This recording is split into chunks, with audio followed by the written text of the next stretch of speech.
tragic accident in Induria, Sonamura under Sepaijala district of Tripura claimed the life of a construction worker, while two others sustained injuries when a landslide occurred at a worksite. The deceased has been identified as Madan Majumdar, a resident of Nalchar Kathalimura in Sonamura subdivision. The injured workers, Sumandev Burma and Tarun Tripura, hail from Manu Ambasa in Dhalai district of the state. According to reports, road construction work between Dhanpur and Induria has been ongoing for the past month.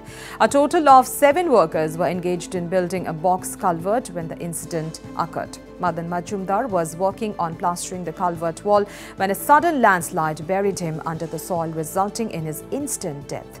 The 2 other workers sustained injuries and were rescued. Following the accident, fire service personnel from Kathalia rushed to the spot and transferred Madan Majumdar's body to Kathalia Social Health Centre, while the injured workers were shifted to Dhanpur Primary Health Centre for treatment.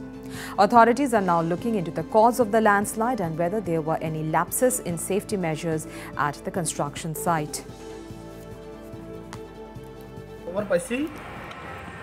Dhanpur Induria রাস্তার মধ্যে এই box কালভারের কাজ চলতেছে লেবাররা কাজ করতেছে তারা ওইখান থেকে 10 পয়রা রাস্তার 10 পয়রা ছেড়ে মাটি চাপা পড়ছে দুইজন ক্যাজুয়ালিটির আহত ব্যক্তি আছিল দুইজন হেরারে পাবলিক গাড়ি দিয়ে আনছে আর একজন লাশ বলতে এটা তো ডাক্তাররা কইব মৃত না জীবিত এটা আমরা এখানে ওই পিএস এর এরিয়ার ভুলে আমরা এখান থেকে এসআরও পাঠিয়ে দিয়েছে কাঠালিয়া থেকে আমরা একবার ধনপুরের অ্যাম্বুলেন্স দিয়া সোনামুড়া মর্গে পাঠানো হয়েছে।